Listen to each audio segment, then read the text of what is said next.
राजा सूरज सिंह अपने राज्य के चारों ओर सूखी जमीन को देख रहा था। धूप से तपती धरती जैसे कराह रही थी। खेतों में फसलें नहीं थीं, केवल बंजर मिट्टी थी। गांव के किसान निराश और थके हुए उसके सामने खड़े थे। उनकी आंखों में भूख और भय दोनों दिखाई दे रहे थे। किसानों, ये क्या हो गया है? हमारे राज्य की उपजाऊ भूमि को आखिरकार ये किसने निगल लिया? खेतों की फसलें आखिरकार सूख कैसे गईं? महाराज, ऐसा लगता है कि आसमान ने पानी बरसाना ही छोड़ दिया है। चारों ओर हाहाकार मचा हुआ है। हमारे राज्य में वर्षों से बारिश नहीं हुई है महाराज। राजा सूरज सिंह को ये सुनकर झटका सा लगा। उसके माथे पर चिंता की लकीरें और गहरी हो गईं। ये तो बहुत ही विचित्र बात है। महाराज, धरती ने भी तो जैसे अन्न देना छोड़ दिया है। हमारा परिवार महीनों से भूखा है। अब तो सांस लेना भी भारी हो गया है महाराज। राजा सूरज सिंह किसानों की हालत देखकर भीतर तक हिल गया। तभी एक सैनिक तेजी से भागता हुआ उसके पास आया। महाराज, अब तो महल के अन्न भंडार भी समाप्ति की ओर हैं। लगता है कि सारे राज्य में आए भूखमरी की चपेट अब महल तक भी पहुंचने लगी है। ये सुनकर राजा सूरज सिंह पूरी तरह से घबरा गया।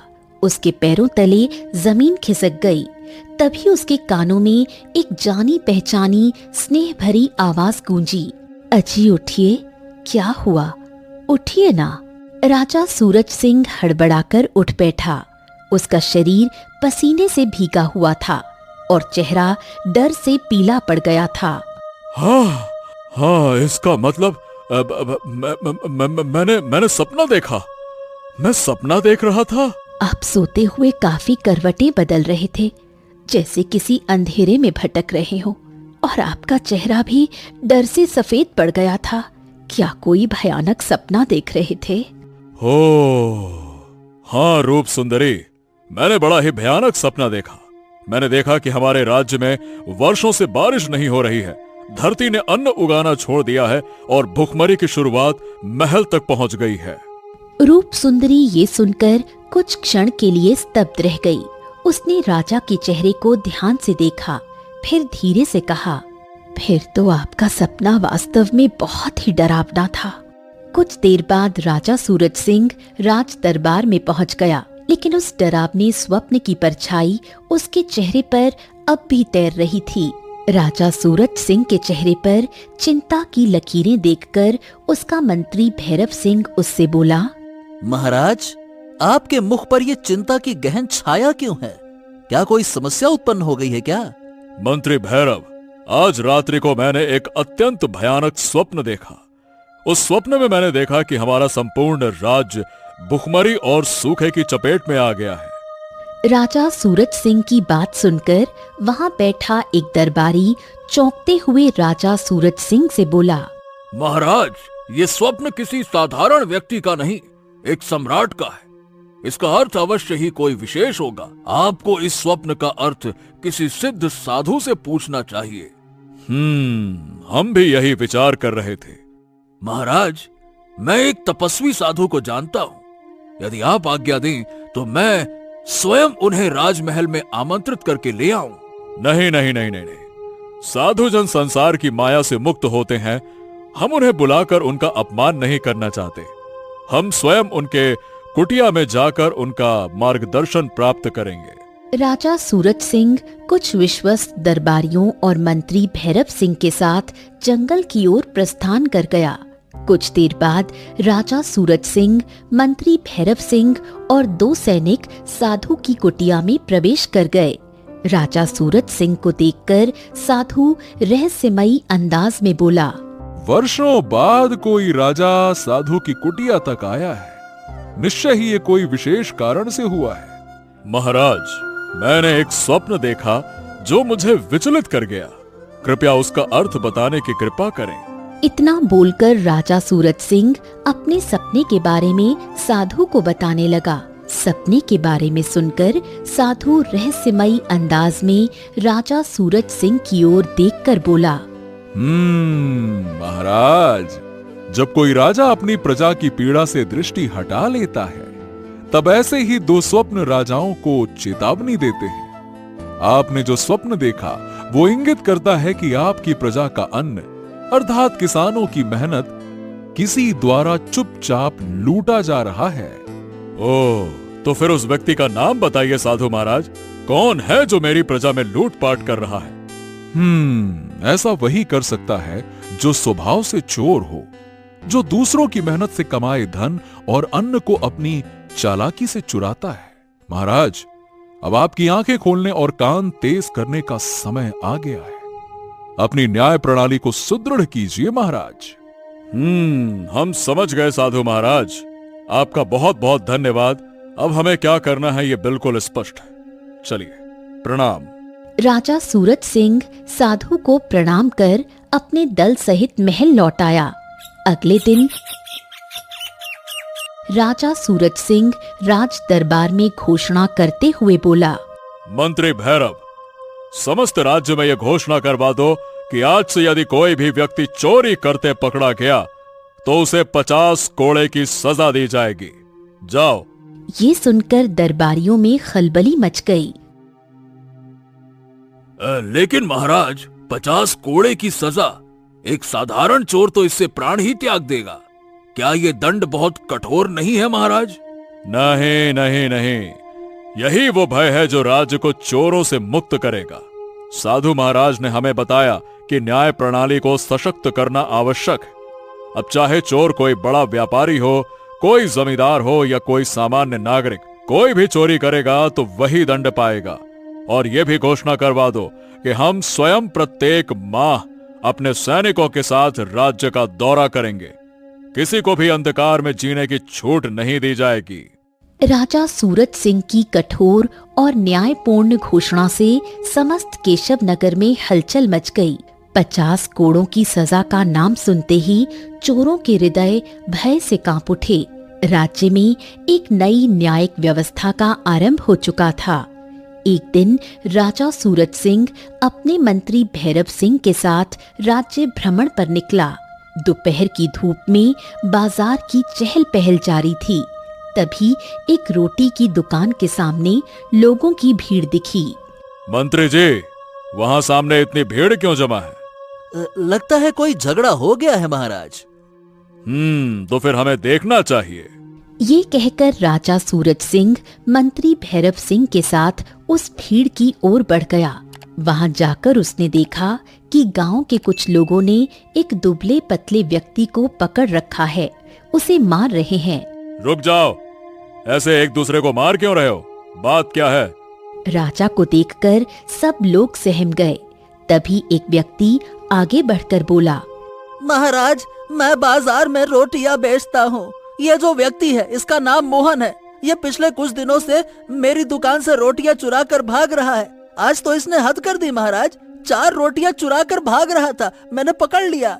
राजा सूरज सिंह उस व्यक्ति की ओर देखने लगा जो डरा सहमा खड़ा था।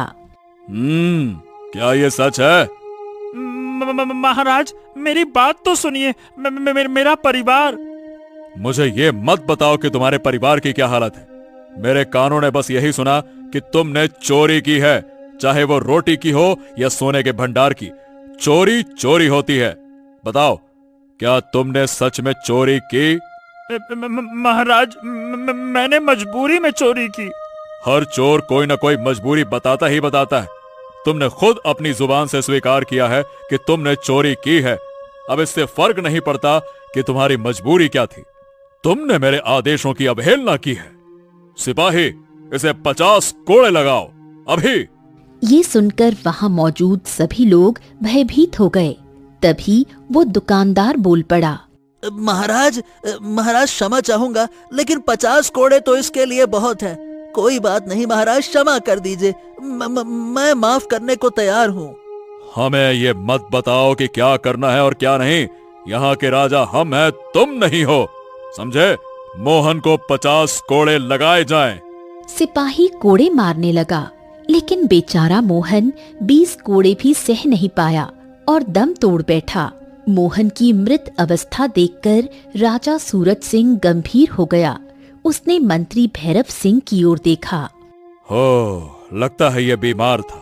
ठीक है, इसके परिवार का पता लगाओ और उनकी आर्थिक मदद कर दो ताकि आगे से उन्हें चोरी करने की जरूरत न पड़े। चलो।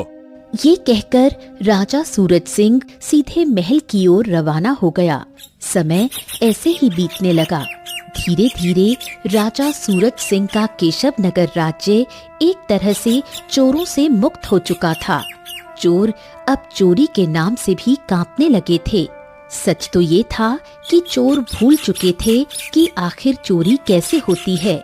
ऐसे ही 10 वर्ष बीत गए। एक दिन राजा सूरज सिंह जैसे ही अपने कक्ष में आया तो उसने देखा उसकी पत्नी रूप सुंदरी उदास बैठी हुई थी। रूप सुंदरी, तुम इतनी उदास क्यों बैठी हो? तुम्हें तो प्रसन्न होना चाहिए कि हमारा राज्य एक तरह से राम राज्य में परिवर्तित हो चुका है। अब कोई चोरी नहीं होती। प्रजा के आम नागरिक अपना सामान यूं ही छोड़कर चले जाते हैं। उन्हें किसी चोर का कोई भय नहीं है। इस बात से तो मैं बहुत खुश हूँ महाराज, परंतु आप क्यों नहीं समझते कि अब तक मेरी गोद सूनी है। आप क्यों नहीं सोचते कि कल आपके बाद इस राज्य को कौन संभालेगा? राजा सूरज सिंह चौंक गया। न्याय व्यवस्था को सुदृढ़ करने में उसे ये ध्यान ही नहीं रहा कि अब तक वो संतान सुख से वंचित रहा है। मुझे नहीं लगता कि मैं अब माँ बन पाऊंगी। मुझे लगता है आपको दूसरा विवाह कर लेना चाहिए। नहीं नहीं नहीं नहीं रूप सुंदरी, कोई ना कोई उपाय अवश्य होगा। हम अपने किसी राज दरबारी से इस विषय में अवश्य चर्चा करेंगे। अगले दिन तो अब तक हम किसी संतान के पिता नहीं बन पाए हैं। महाराज, आपको याद होगा कि आपने वर्षों पहले एक स्वप्न देखा था, तो मैं आपको एक साधु के पास ले गया था। अब मैं आपको एक दूसरे साधु के पास ले चलूंगा। मुझे विश्वास है कि आपको संतान सुख की अवश्य प्राप्ति होगी। बहुत सी बांझ महिलाएं भी उस साधु का आशीर्वाद प्राप्त कर मां बनने का सौभाग्य प्राप्त कर चुकी हैं।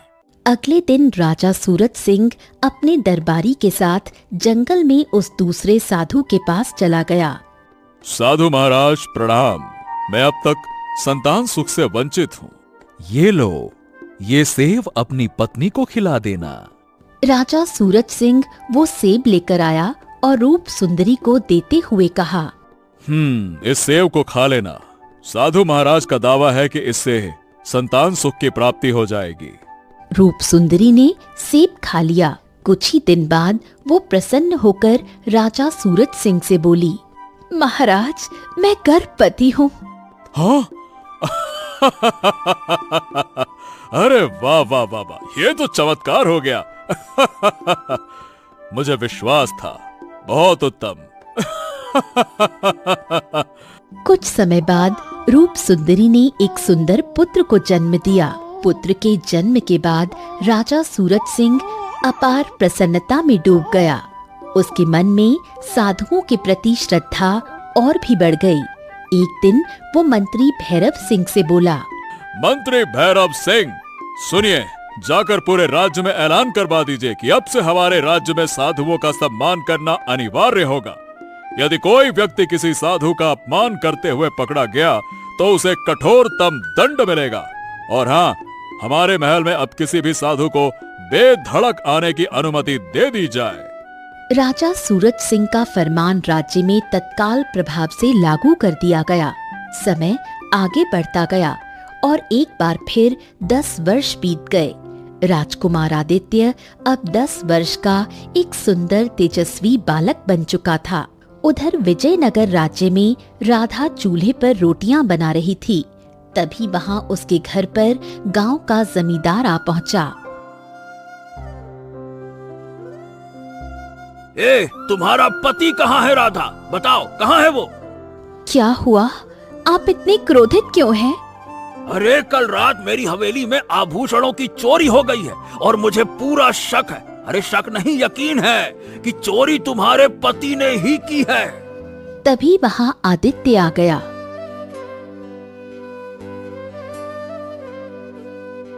यहां से दफा हो जाओ जमींदार। तुम्हारे रौब से और लोग डरते होंगे, मैं नहीं। अगर मेरी पत्नी से ऊंची आवाज में बात की ना तो मुंह तोड़ के दूसरे हाथ में दे दूंगा। अरे वाह वाह वाह भैया, मुंह तोड़ के हाथ में दे दोगे। एक तो चोरी, ऊपर से सीना चोरी। बता, मेरी तिजोरी के गहने कहाँ चुरा कर बेच दिए? बता। तुम्हारे पास क्या प्रमाण है? कोई सबूत है क्या तुम्हारे पास? अगर प्रमाण होता ना बेटे, तो अब तक मैं तुम्हारे शरीर पर घोड़े दौड़ा चुका होता। पर क्या करूं, ये विजयनगर राज्य है, केशव नगर नहीं। तभी वहाँ मुखिया आ गया और उसके साथ कुछ गांव वाले भी। मुखिया जी देखिए, एक तो इसने चोरी की है और ऊपर से सबूत भी मांग रहा है। आदित्य, पूरा गांव जानता है कि तुम एक चोर हो, इसलिए शक सीधा तुम पर जाता है। मैं तुम्हें 2 दिन का समय देता हूं। अगर तुमने गांव खाली नहीं किया तो हम सब मिलकर तुम्हारे घर में आग लगा देंगे। समझ में आई बात? चलो। मुखिया, जमींदार और गांव वाले वहां से चले गए। राधा की आंखों से आंसू बहने लगे। बस यही दिन देखना बाकी रह गया था। कितनी बार तुमसे कहा है कि मेहनत से काम करो, चोरी मत करो। अब समझ में आया कि कल रात तुम देर से क्यों आए थे। जमींदार के घर की चोरी तुमने ही की है ना? अरे अगर चोर चोरी नहीं करेगा तो क्या करेगा राधा? अब बताओ, गांव वाले हमें निकालने की धमकी देकर गए हैं। अब कहाँ जाएंगे हम? अरे भाड़ में जाए ये गांव, हम केशव नगर राज्य जाएंगे। क्या पागल हो गए हो? तुम्हें केशव नगर राज्य का कानून नहीं मालूम? वहाँ कोई भी चोरी नहीं कर सकता। वो तो चोर मुक्त राज्य है। मुझे कोई फर्क नहीं पड़ता, मैं तो वहीं जाऊंगा। देखता हूँ वहाँ का राजा मुझ पर भारी बैठता है या मैं उस पर। तुम कोई काम क्यों नहीं करते आदित्य? आदित्य कुछ देर चुप रहा, फिर उसकी आंखों में गहराई उतर आई। मुझ पर भरोसा रखो राधा, एक दिन मैं काम भी करूंगा, मेहनत भी करूंगा। लेकिन अभी जो मैं कर रहा हूं ना, बस मुझे करने दो। बस तुम इतना जान लो कि ये चोरियां किसी मजबूरी में नहीं करता, किसी और वजह से करता हूं। कल हम केशव नगर राज्य की ओर रवाना होंगे, तैयारी कर लेना। अगले दिन राधा और आदित्य केशव नगर राज्य की ओर रवाना हो गए। केशव नगर पहुंचने के बाद आदित्य ने एक सुंदर सी झोपड़ी बनाई और वहीं रहने लगे। कुछ दिन ऐसे ही बीत गए। एक दिन आदित्य एक स्थानीय व्यक्ति से बोला, ए भैया, मैं देख रहा हूँ कि जब भी यहाँ कोई साधु आता है तो यहाँ के लोग डर जाते हैं। भला क्यों? अरे साधुओं को देखकर तो लोगों की आंखों में सम्मान होता है, पर यहाँ तो साधुओं को देखकर भय। ओह, लगता है कि तुम नए हो। केशव नगर राज्य में साधुओं का अपमान करना सबसे बड़ा अपराध है। अगर किसी साधु को बुरा लग गया तो बहुत ही कड़ी सजा मिलती है, इसीलिए लोग डर के रहते हैं। गलती से भी कोई ये गलती नहीं करना चाहता। चलो भैया। इतना कहकर वो व्यक्ति चला गया। आदित्य गहरी सोच में डूब गया और झोपड़ी की ओर बढ़ गया। राधा, तू पूछती थी ना कि मैं चोरी कब छोड़ूंगा। अब समय आ गया है। ये तो बहुत अच्छी बात है। तो अब क्या करोगे? मैं केशव नगर राज्य का राजा बनूंगा और तुम रानी। क्या पागल हो गए हो? ऐसा बोल रहे हो जैसे केशव नगर राज्य कोई थाली में सजा हुआ हो। कुछ ऐसा ही समझ लो। अगले दिन आदित्य ने साधु का वेश धारण कर लिया। ये क्या कर रहे हो? साधु बनकर कहाँ जा रहे हो? अरे चोरी करने नहीं जा रहा राधा, तुम बस सवाल मत पूछो, समय आने पर सब बता दूंगा। आदित्य साधु के रूप में महल के मुख्य द्वार से होते हुए सीधे राज दरबार में जा पहुंचा। वहां राजा सूरज सिंह अपने मंत्री भैरव सिंह के साथ बैठा था। साधु महाराज, आपका स्वागत है। आइए आइए आइए।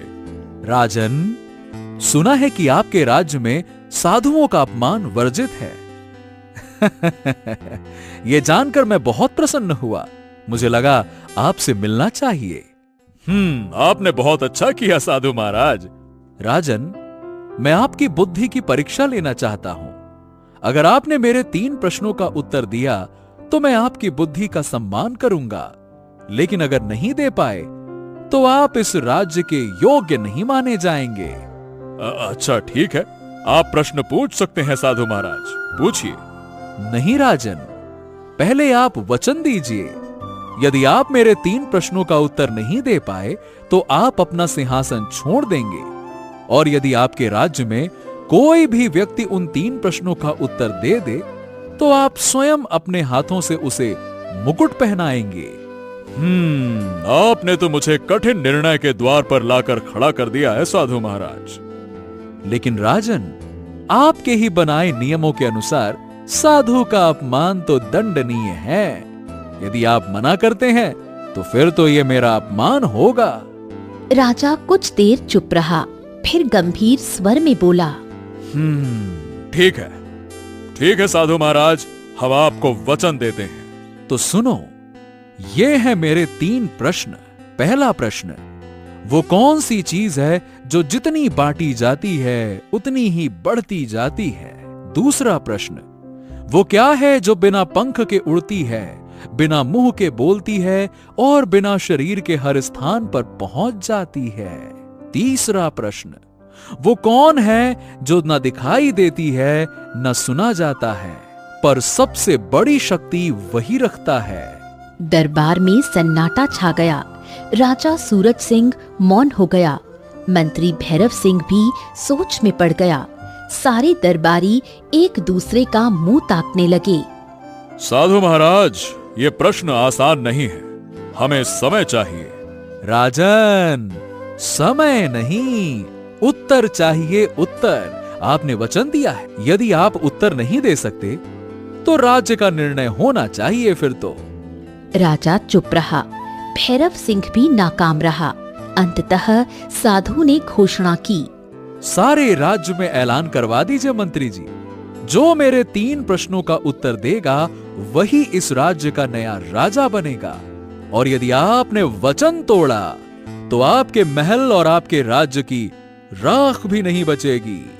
ये कहकर आदित्य, जो साधु के रूप में था, वहां से चला गया और राजा सूरज सिंह ने भारी मन से राज्य में ढिंढोरा पिटवा दिया कि जो कोई उनके 3 प्रश्नों का उत्तर दे देगा वही राज्य का अगला महाराज बनेगा। सुनो सुनो सुनो, ध्यान से सुनो, राजा सूरज सिंह की जय हो। राजमहल से विशेष ऐलान आया है, जो कोई दे पाएगा इन 3 प्रश्नों का उत्तर वही बनेगा अगला राजा। पहला प्रश्न है, वो कौन सी चीज है जो जितनी बांटी जाती है उतनी ही बढ़ती जाती है? दूसरा प्रश्न, वो क्या है जो बिना पंखों के उड़ती है, बिना मुंह के बोलती है और बिना शरीर के हर स्थान पर पहुंच जाती है? तीसरा प्रश्न, वो कौन है जो न दिखाई देता है न सुना जाता है, पर सबसे बड़ी शक्ति वही रखता है? सोचो, समझो और उत्तर लेकर राजमहल पहुंचो। सुनो सुनो सुनो।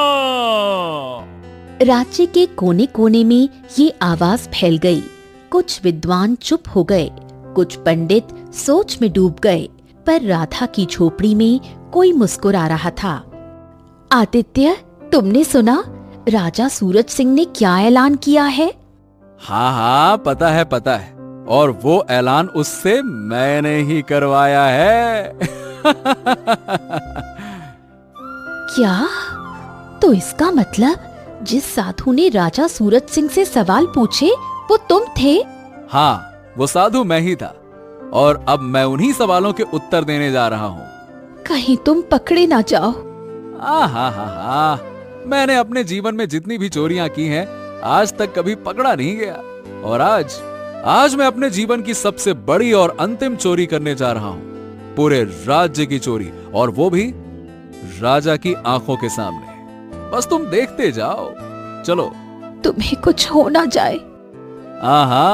तैयार रहना महारानी साहिबा, क्योंकि जब राजा सूरज सिंह मुझे ये मुकुट पहनाएंगे, मैं सिंहासन पर बैठने लगूंगा तो सबसे पहले तुम्हें ही बुलाऊंगा, हमारी रानी साहिबा।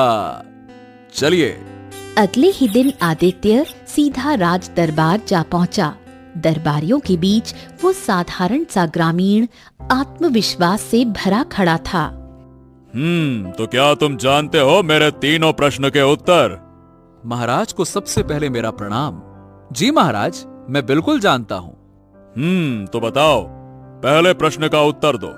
वो कौन सी चीज है जो जितनी बांटी जाती है उतनी ही बढ़ती जाती है? बहुत आसान है महाराज, ये तो प्रेम है। ओह, ठीक है। दूसरा प्रश्न है, वो क्या है जो बिना पंख के उड़ती है, बिना मुंह के बोलती है और बिना शरीर के हर स्थान पर पहुंच जाती है? ये क्या है? ये भी बहुत आसान है महाराज, विचार। ओह, और तीसरा, वो कौन है जो न दिखाई देता है न सुना जाता है, पर सबसे बड़ी शक्ति वो रखता है? आस्था। आस्था है महाराज। दरबार में सन्नाटा छा गया। राजा की आंखें चमक उठीं, पर आदित्य बिना रुके वहां से लौट गया। कुछ ही समय बाद वही साधु दोबारा दरबार में आया। वही स्वर, वही चाल। राजन, क्या तुम्हें मेरे तीनों प्रश्नों का उत्तर देने योग्य कोई मिला क्या? हाँ महाराज, किसी ने प्रेम, विचार और आस्था उत्तर दिए हैं। बिल्कुल सही उत्तर दिए हैं। जिसने भी ये उत्तर दिए हैं उसे आज ही राज्य का उत्तराधिकारी घोषित करो, और अगर सूरज ढलने से पहले तुमने ये नहीं किया तो तुम्हारे राज्य में भारी तबाही आएगी। महाराज, लेकिन आप जा क्यों रहे हैं? मैं तो आपके सामने ही अपना मुकुट सौंपना चाहता हूं, आप जाइए मत। मैं एक राज्य में 1 या 2 दिन से ज्यादा नहीं टिकता। मुझे तुम पर भरोसा है, क्योंकि तुम्हारे आंखों में एक साधु के लिए सम्मान है। साधु चला गया, पर राजा सूरज सिंह ने तुरंत सैनिकों को भेजा। ढूंढो, जो ये उत्तर देकर गया है वही केशव नगर का भविष्य है। सैनिक आदित्य की झोपड़ी पहुँचे और राधा को राजमहल ले आए, और फिर महल में पूरे दरबार के सामने। हाँ, तो आज से आदित्य केशव नगर का नया महाराज होगा। आदित्य को मुकुट पहनाया गया और सिंहासन पर बैठने के लिए बोला, और सिंहासन पर बैठने से पहले उसने राधा को पास बुलाया। आज तो मैंने राज्य जीता है, पर जीवन तो बहुत पहले ही तुम्हें दे चुका था। महल में नगाड़े बजे। राज दरबार में एक अप्रत्याशित घोषणा हुई, जिसने सबको चौंका दिया था। सैनिकों, सूरज सिंह और उसके परिवार को बंदी बनाकर कारागार में डाल दो। ले जाओ। ये क्या कर रहे हो तुम आदित्य? तुम नहीं, आप। अब से मैं इस केशव नगर का नया महाराज हूं, और मेरा आदेश मानना इस राज्य के हर सैनिक और हर प्रजा का कर्तव्य है। क्षमा कीजिए महाराज, हम आदेश का पालन करने को विवश हैं। सूरज सिंह, रानी रूप सुंदरी और उनका पुत्र सैनिकों द्वारा कारागार में ले जाए गए। महाराज, आपने बहुत बड़ी भूल कर दी। राज्य किसी एक साधु के वचन से नहीं चलता। हाँ, मैं वचनबद्ध था, साधु को वचन दे चुका था। पर उस वचन की सजा आपकी पत्नी और पुत्र क्यों भुगते हैं? आप अब राजा नहीं रहे। आपके पास एक मौका है, एक गुप्त द्वार है महाराज, जिससे आप अपने परिवार को लेकर भाग सकते हैं। लेकिन यह गलत होगा। ओहो, अब आप राजा नहीं हैं। अब आपको पिता और पति की तरह सोचना होगा। सूरज सिंह चुप रहा और अपने परिवार को लेकर गुप्त द्वार से बाहर निकल गया। समय बीतता गया। आदित्य अब राजा था, लेकिन सूरज सिंह का परिवार झोपड़ी में जीवन काटने को विवश था। भूख और तिरस्कार उनकी पहचान बन गई। एक दिन राजा सूरज सिंह का पुत्र अपने पिता से बोला, पिताजी, मुझे भूख लगी है, मुझे रोटी खानी है। चिंता मत करो मेरे बेटे, मैं तुम्हें अच्छा भोजन लाकर खिलाऊंगा। इतना कहकर राजा सूरज सिंह अपने ही राज्य में भिखारी की तरह घूमने लगा। कुछ ही देर में उसकी नजर एक रोटी की दुकान पर पड़ी, जहां गरम गरम रोटियां बन रही थीं। उसकी आंखों में आंसू आ गए। मेरा बेटा रोटियां मांग रहा था और मेरे पास रोटी खरीदने के लिए धन भी नहीं है। क्यों ना मैं अपने ही बनाए हुए कानून को तोड़ दूं। अगर मेरे बेटे को रोटी नहीं मिली तो वो तो मर जाएगा। हाँ, मैं इसे चुरा लेता हूँ, बस एक बार, फिर कभी चोरी नहीं करूंगा। इस राज्य को छोड़ दूंगा, किसी दूसरे राज्य में मेहनत मजदूरी कर लूंगा लेकिन अभी के अभी मेरे बेटे को रोटी खिलाना जरूरी है। हाँ। राजा सूरज सिंह ने 2 रोटियां चुरा लीं और भागने लगा। तभी दुकानदार ने उसे देख लिया। अरे चोर चोर चोर, पकड़ो इसको, पकड़ो चोर को, पकड़ो। राजा सूरज सिंह डर गया।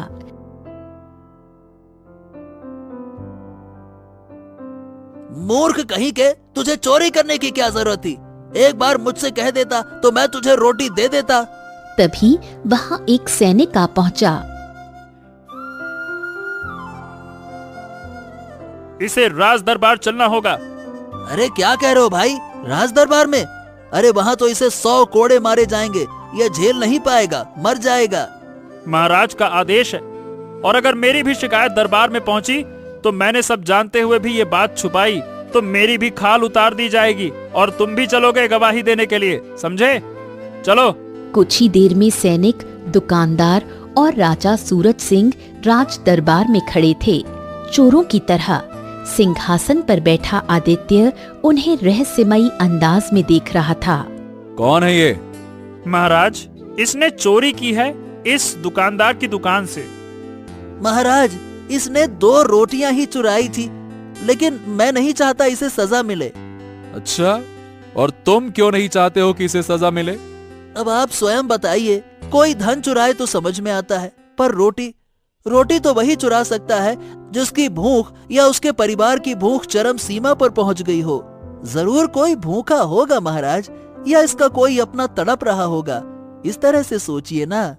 आदित्य ने राजा सूरज सिंह की ओर गंभीर निगाहों से देखा। क्या ये सही कह रहा है? हाँ महाराज, मेरा बेटा 2 दिनों से भूखा है, मैं उसी के लिए चोरी कर रहा था। इतना सुनते ही आदित्य अपने सिंहासन से उठ खड़ा हुआ। यही बात 20 वर्ष पहले मेरे पिता भी तुमसे कहना चाहते थे सूरज सिंह। दरबार में सन्नाटा छा गया। उनकी पत्नी, मेरी माँ 2 दिनों से भूखी थी, बीमार थी, लेकिन तुमने क्या किया? उनकी बात सुने बिना उन्हें 50 कोड़े लगाने का हुक्म दे दिया। मेरे पिता पहले से ही बीमार थे, वो 50 कोड़ों की मार सह नहीं सके और इस दुनिया से चले गए। जब माँ को यह खबर मिली तो वो सदमा ना झेल सकी और उन्होंने मेरा साथ छोड़ दिया। तुमने रोटी चुराने के आरोप में मेरे पिता को मार डाला था। हाँ, यह सच है कि मेरे पिता कुछ दिनों से रोटियां चुरा रहे थे क्योंकि वो काम नहीं कर सकते थे और तुम्हारे राज्य में कोई उन्हें काम देने के लिए तैयार भी नहीं था। उस दिन वो 4 रोटियां इसलिए चुरा रहे थे ताकि वो मुझे खिला सकें, क्योंकि मैं 4 दिन से भूखा था, जैसे कि आज तुम्हारा बेटा 2 दिन से भूखा है। राजा सूरज सिंह का चेहरा पीला पड़ गया। दरबार के सारे दरबारी उनकी ओर देखने लगे। देख क्या रहे हो? ये कोई और नहीं, यही है तुम्हारा सूरज सिंह महाराजा, जो आज भिखारी बनकर उसी आरोप में अपने ही दरबार में उस व्यक्ति के सामने खड़ा है जिस आरोप में जिसने उसके पिता को रोटी चुराने के आरोप में मार डाला था। इतना सुनते ही दरबार हिल उठा। तभी महल में भागती हुई रानी रूप सुंदरी अपने पुत्र को लेकर दरबार में आ पहुंची। उसे पहले ही खबर मिल चुकी थी कि उसके पति को चोरी के आरोप में पकड़ लिया गया है। तो बताओ तुम्हें क्या सजा दी जाए? तुमने तो 50 कोड़े का नियम बनाया था, मैंने 100 कोड़ों का नियम बनाया है, बताओ। राजा सूरज सिंह फूट फूट कर रोने लगा। मैंने तो बस साधु बाबा के आदेश का पालन किया था। उन्होंने कहा था कि मैं अपनी प्रजा में न्याय नहीं कर रहा। उनका कहने का मतलब ये नहीं था कि तुम रोटी चुराते हुए किसी भी भूखे को 50 कोड़े मरवाओ। उनका मतलब था अपने महल पर ध्यान दो, जैसे कि मैंने दिया। पूरा दरबार चुप था, सब आदित्य की तरफ देख रहे थे। तुम्हारे ही महल का मंत्री जगन्नाथ पिछले कई वर्षों से जमींदारों के साथ मिलकर किसानों की जमीन हड़प रहा है। किसानों की जमीन मतलब उनकी मेहनत से उगाया हुआ अन्न। साधु कहना चाहते थे कि तुम उस अन्याय को देखो, ना कि कोई ऐसा कानून बना दो जिससे एक गरीब आदमी को कुछ कहने का भी अधिकार न मिले। उस दिन के बाद से मैं वाकई एक चोर बन गया। हाँ, तुम कहना क्या चाहते हो? वही साधु जिसने तुमसे सवाल पूछे थे, जिसने कहा था कि तुम न्याय नहीं कर पा रहे, वो साधु मैं ही था। हाँ, मैंने साधु का वेश धारण करके मैंने तुमसे तुम्हारी सत्ता छीन ली। दरबार सन्न हो गया था, सबकी सांसें थम सी गईं, पर आदित्य का स्वर और भी गूंज उठा। पर मैंने ये सब कुछ किसी राज्य का ताज पाने के लिए नहीं किया। मैंने ये किया ताकि तुम्हें आईना दिखा सकूं। राजा बनना आसान है सूरज सिंह, लेकिन प्रजा के पेट की आग को समझना कठिन है। आज तुमने खुद महसूस किया ना, जब तुम्हारा बेटा भूखा था तो तुम भी चोर बन गए ना। सोचो उन लाखों नागरिकों के बारे में जिनके पास रोटी नहीं होती, तो वो क्या करें बताओ?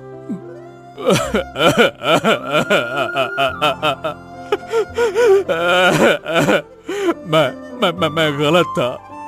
मैंने कभी प्रजा की भूख को महसूस ही नहीं किया। उसी समय आदित्य की पत्नी राधा दरबार में भागती हुई आ पहुंची। मुझे क्षमा कर दो आदित्य, मैंने तुम्हें कभी समझा ही नहीं। मुझे लगता था तुम चोर हो, कभी नहीं सुधरोगे, पर मैं नहीं जानती थी कि तुम्हारे भीतर इतना दर्द, इतना सच्चा प्रेम छिपा है।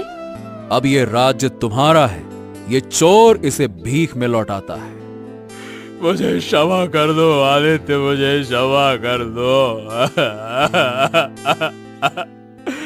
मैंने न जाने कितने गलत न्याय किए, और मैं अपने किए का प्रायश्चित करना चाहता हूँ। मैं करूंगा। मैंने क्षमा किया सूरज सिंह, वरना उस दिन ही मैं तुम्हें मरवा देता जब तुमने मेरे सर पर मुकुट रखा था। पर मेरा मकसद बदला नहीं, जागृति थी। मैं बस ये देखना चाहता था, चोरी की सजा नहीं, चोरी के कारण की सजा होनी चाहिए। सारा दरबार तालियों से गूंज उठा, हर आंख नम थी, हर दिल आदित्य के साहस और सच्चाई के सामने नतमस्तक था। राजा सूरज सिंह ने उसी दिन मंत्री जगन्नाथ को किसानों की जमीन हड़पने के आरोप में बंदी बना लिया, और आदित्य अपने वचनों के साथ राज्य छोड़ गया और दूसरे राज्य के एक छोटे से गांव में खेती करके मेहनत करने लगा।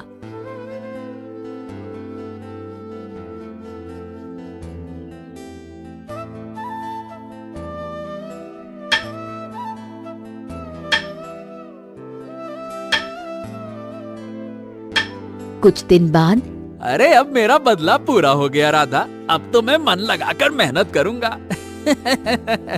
चोरी नहीं करूंगा, मैंने कहा था ना। मुझे तुम पर गर्व है आदित्य, तुम जैसे चोर ने सच्चे राजा को उसकी राह दिखाई। उस दिन के बाद राजा सूरज सिंह ने कभी किसी भूखे को सजा नहीं दी, बल्कि उसके घर भोजन पहुंचाया।